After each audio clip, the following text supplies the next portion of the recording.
Welcome to Showtime in the morning with Mitch. Ladies and gentlemen, boys and girls, welcome to Showtime in the morning with Mitch. We're here. We're talking muscular endurance. How long can you perform something for? 'Tis the question. Now, you guys have been doing all kinds of muscular endurance, whether you realize it or not. Matter of fact, anytime you've been doing even basic things and say, ooh, I'm tired. If you're not physically sleepy, excuse me, sorry about that. If you're not physically sleepy, if you're claiming tired because you're exhausted, all right, that's probably a facet of your muscular endurance being tested. And that is a number of different things across the board. Now remember, your muscles can generate force, they can generate maximal force, but how long they can perform a repetition of whatever it is you're trying to do is the measure of its endurance. And, you know, there's no rhyme or reason to it. I once saw a great show, I'll see if I can find it, but it was kind of one of those shows where you want to date my daughter kind of show, and the guy comes on to try and impress the dad. Well, this particular show happened to be in Nebraska, and a bunch of California muscle guys from the beach came out there, and they were all pretty good shape. And he said, okay, well, let's go do some work. And they went out, and they were all big, cut-looking, swole guys. And they went, and he said, okay, we're going to go do some farm work. He grabbed the hay baler, grabbed the hook, boom, he's throwing them. He's throwing, this guy was 65 years old or something like that, working on a farm day. Boy, those muscle guys got about 2 in, and Yeah. and he was going all day. That stuff he did all day. His body got used to it. His conditions we call it around the way, we call it farmer strength. Farm strong, Yeah. baby. Oh, yes. Farm strong. Oh, yes. So it's different for everybody. It's different for everybody. So remember that it doesn't matter what you do, there is an endurance facet to it. And that is, how long can you endure doing the exact exercise? Well, we got some examples here of things that will test your endurance, things that we do. We talked about last time, push-ups. How many push-ups can you do in 1 minute?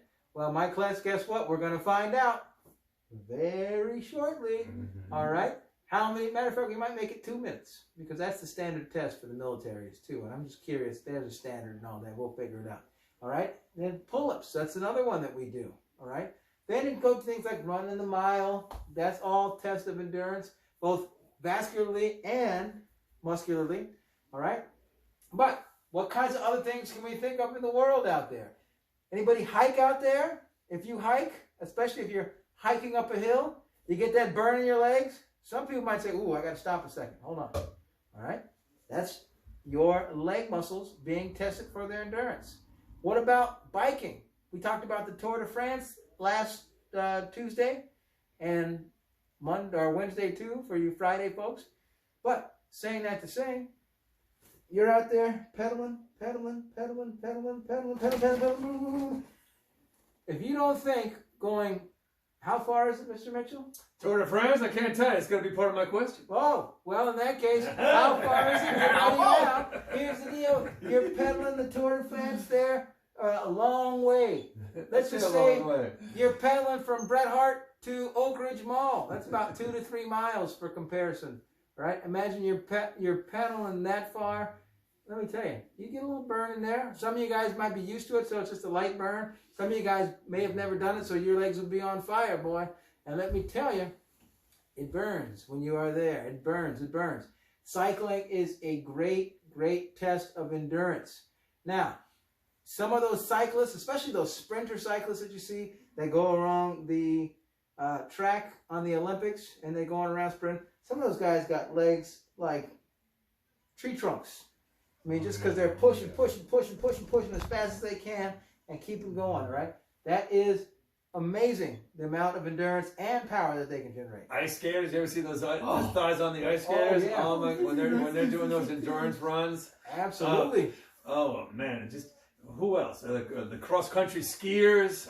Yeah, anybody that's used their legs to go, they got these tree trunks for legs here. Matter of fact, I'm going to say this completely out of left field. We're talking about athletes with big legs. I got to say the most impressive legs I've ever seen on an athlete out of nowhere would be Earl Campbell. Houston Oilers. I was going to say Herschel Walker, but Earl Campbell's pretty good too. Boy, Earl Campbell had quads the size of my waist probably. And people would run up and hit him in the legs, grown men, and bounce off his legs because he had such strong legs. But endurance and power that he generated from those things. Do you think they even know who Earl Campbell was? No, but we'll find out because I'm probably going to show a clip or two on Earl Campbell because he was the man out there. But think about all these things they have: endurance, and so we got football. An example of endurance in football: the quarterback's got to constantly throw the ball, right? So he doesn't throw it immediately, but he's throwing sometimes 20. Ben Roethlisberger was throwing 50 times a game last year. It's a lot, all right? Your arm gets tired from that. Now, the difference is you got a kicker out there. He might kick a few extra points and kick a few kickoffs. He's just got to kick for power 3-4 times a game. You know, quarterback's got to be out there throwing the ball repeatedly. Right? That's the endurance of his arms being tested. What about Big Brady Bray? This one's for you.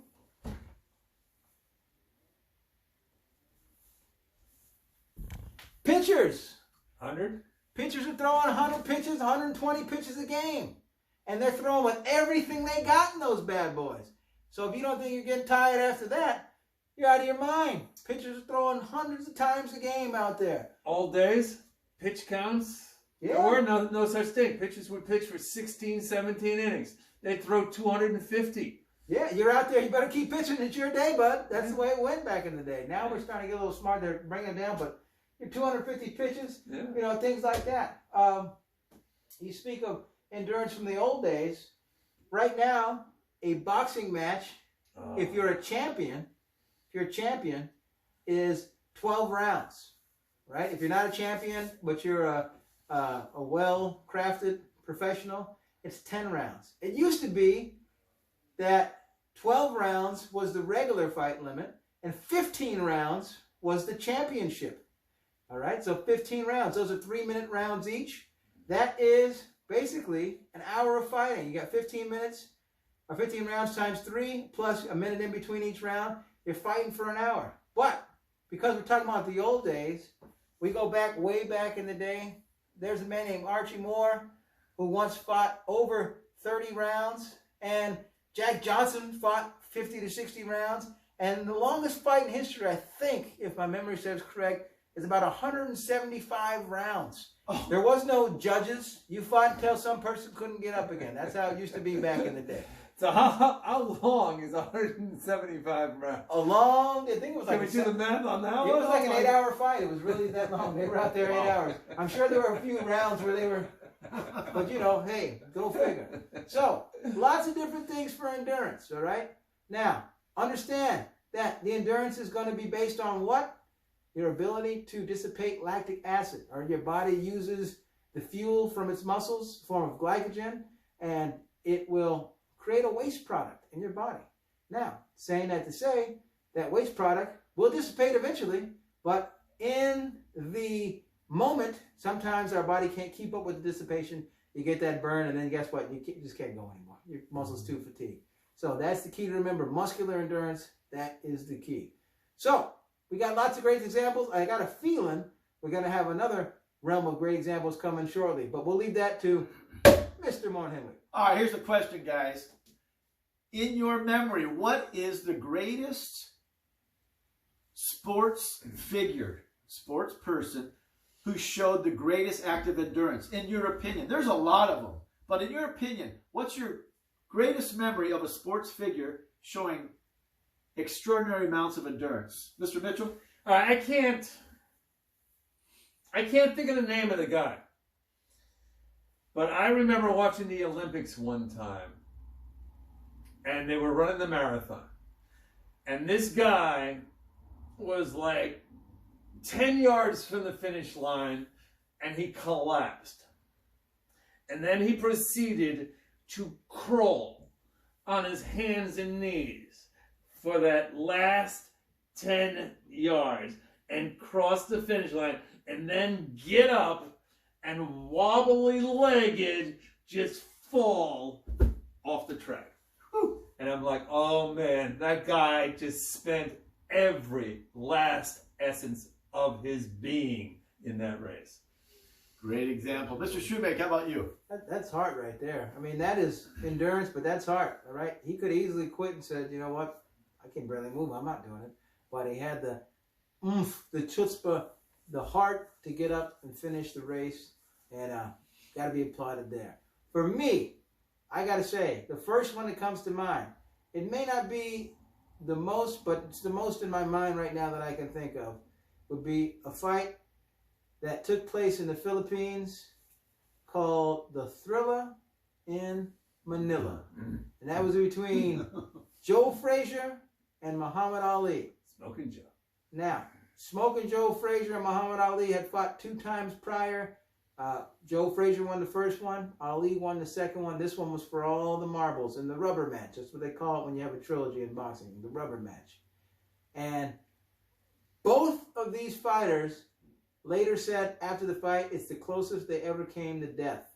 But they didn't want to lose to each other, so they were fighting all the way to the end. By the time the 14th round came around, they were barely throwing punches, just enough to try and make sure they could make it to the end. And that was, when it comes to boxing, you got another man standing in front of you, another person standing in front of you, fighting, going blow for blow. And let me tell you, boy, oh boy, when you see that, it literally is, you know, I think that's where some of the Rocky movies got their inspiration from, because they were barely standing at the end of that thing. It's a classic. And I'm going to segue into a little small segment before we go to our last one here. You didn't know this. Joe Frazier was in bad shape, but he didn't want to quit because he really just didn't want to lose to Ali. And Eddie Futch's trainer said, it's my job to protect you. I'm going to stop the fight. And Ali on the other side said, I can't do it anymore. I can't do it anymore. And Angelo Dundee, who was Ali's trainer, was about to call the referee over. And he's looking, he's like, are you sure? He's looking over. And before Angelo Dundee could call the trainer over, Eddie Futch called the referee over to his side. And they stopped the fight. So it's literally right there. And Joe Frazier ended up narrowly losing to Muhammad Ali. But it was that much to where they both were, I mean, they spent, no, I'm not going to sugarcoat it. They spent months in the hospital or weeks in the hospital afterwards because they were in bad shape. But it was just, you're talking about giving your all for the sport, for the sport, for the fans to enjoy. It was the most amazing act that I've seen probably in a long time. Dun-dun, dun-dun, dun-dun, dun-dun. Monday Night Football, Kellen Winslow. Dun, dun, dun, dun. San Diego Chargers. Oh, yeah. San Diego Chargers.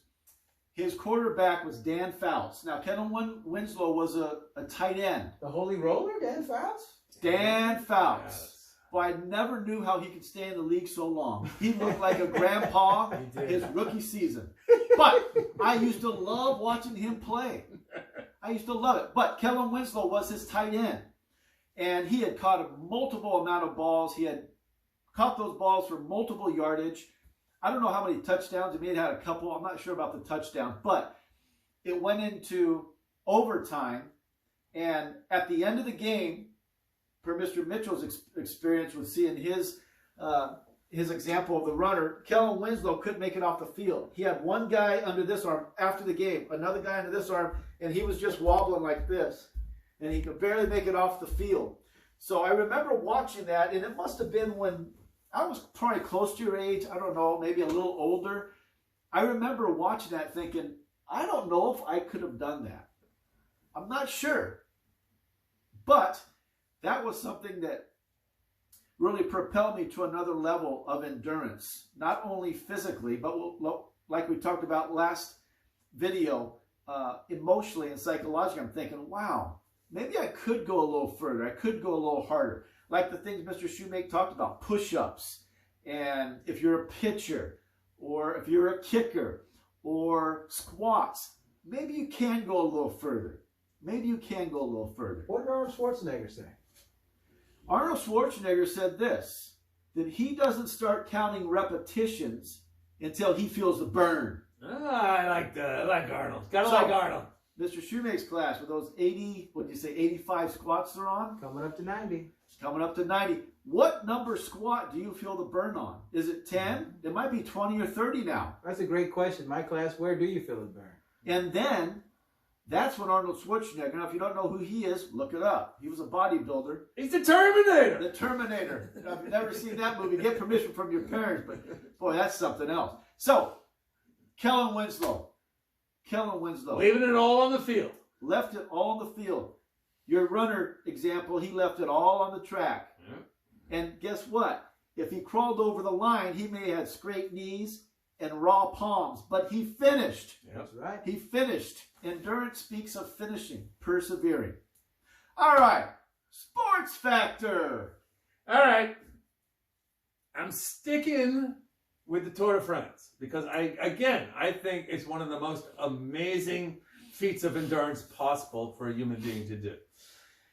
So, my question to you is this. Roughly how many miles is the Tour de France? And how many stages? And if you don't even know what a stage is, you need to look that up also. How many stages is the Tour de France? You can't do that far in one day, that's for sure. Jolly geographer. All right, we're on the Tour de France. We're talking about cyclists with big legs. Here's the question, folks. And some of you may have been there. I got a sneaking suspicion. But we're talking Tour de France. It always ends down this famous street in France, and it goes through this famous monument. And what is the name of the place where the Tour de France final stage ends? And the city is, of course, Mr. Schumann. Well, I mean, will you tell me what city? If I tell you that's too easy. All right. Yeah. No clues here, people. Being hard on you. All right, guys. If runners get athlete's foot, then what do astronauts get? Mistletoe. Oh, I love it. That one I love. If you remember, guys, last video, we talked a little bit about sacrifice, giving up something of importance for something of greater importance. Well, today we're going to go a little bit deeper. Here's the principle. The sacrifice of the strong to protect the weak. Stand up for people who can't stand up for themselves. It's kind of like bullying. What do you do when you're in a bully situation? Thoughts on that, Mr. Shoemaker, Mr. Mitchell? You gotta, there is no bullying at Blair Heart. Don't put up with it. There is not. If you see somebody being bullied, help that kid. Yeah. Help that kid. I mean, bullying is a person picking on a person who is smaller and intimidated by that person. It is so wrong. So you don't have to necessarily tell that bully to stop, but you got to come up to the teachers and say, hey, I got a buddy of mine who's being bullied nonstop, and I'm going to tell you who he is and who's bullying him. And then the teachers will, of course, nip it in the bud. Nip it in the bud. I'm going to go on a limb here. I'm not going to go all the way out on the limb, but listen, if you're a bully out there, in my book, you know, you're probably close to a coward. Why do you want to pick on someone that doesn't want to have anything to do with you? You know, it's the difference between you're trying to compete against someone who is on the same competition level. But if you want, it doesn't have to be physical fighting, you know, but you want to make fun of someone who clearly is not on the same level of whatever the event that you're in, where's the pride in that, all right? Compete by showing you're the best yourself you can be against the best of the best, all right? Don't try to compete against some other guy. If you're an academic, the academy level club soccer player, well, why are you trying to pick on the guy that's over here that this is his first time on a soccer field? Does that make you feel good? It shouldn't, all right? Go compete against the other academy level soccer players, et cetera, et cetera. I could tell you what they used to tell us to do, the bullies back in the day, but I'm not going to tell you because why not? So, saying that to say, don't like the bullies. Don't like the bullies, all right? Don't like the bullies. You got to make sure that you stick up for somebody. Mr. Shoemaker's always had a soft spot in my heart for making sure bullies don't mess with people. Even since back in high school, I just never liked it. So, saying that to say, you see someone in need, no matter if it's a bully, whatever they're in need for, all right? If you can help somebody, help them. You know, you may not always be in a position to help, but if you can help somebody, why not give them a hand? Pay it forward, people. Pay it forward. There you go. And look, with so many students watching us, we got 30, that's 90 times 5 other periods. A lot of students. There's probably a couple of you out there who are bullies. Most of you boys bully physically. Most of you girls bully emotionally. Stop doing it. Yeah. One thing I know that gets these guys from 0 to 10, and they know it gets me from 0 to 10, is bullies. We don't put up with it. Now, having said that, we're not mind readers and we don't see all things. Mr. Mitchell made a good point. If you're getting bullied, or you have a friend that's getting bullied, let us know. We can't help you if we don't know. Yep. And we're serious about that. No bullying. And Mr. Shoemake mentioned it. Bullies are cowards. Don't be a coward. People need to be able to lean on you. If you're strong and you see someone weak in a particular area, and we're all weak in some areas, but if they're weak and getting bullied for it, allow them to lean on you. Mr. Shoemake, there's a song, isn't there? Well, sometimes in our lives. Got to lean on somebody. We do. We all have pain. We all have sorrow, but if you are wise, we know that there's always tomorrow. Lean on me when you're not strong, and I'll be your friend. Great song. We were grooving. I don't know what's going on anymore. What's going on here? Still building healthy relationships. And what's the purpose of Bret Hart? HR squared. Honesty, respect, responsibility. Remember this, guys. You got a lot of life to go. And life has a sneaky way of creeping up on you sometimes because everybody's got a plan until you get punched in the mouth. So, always try to be a little bit better today than you were yesterday and keep on pushing. Push on 3. 1, 2, 3. Push!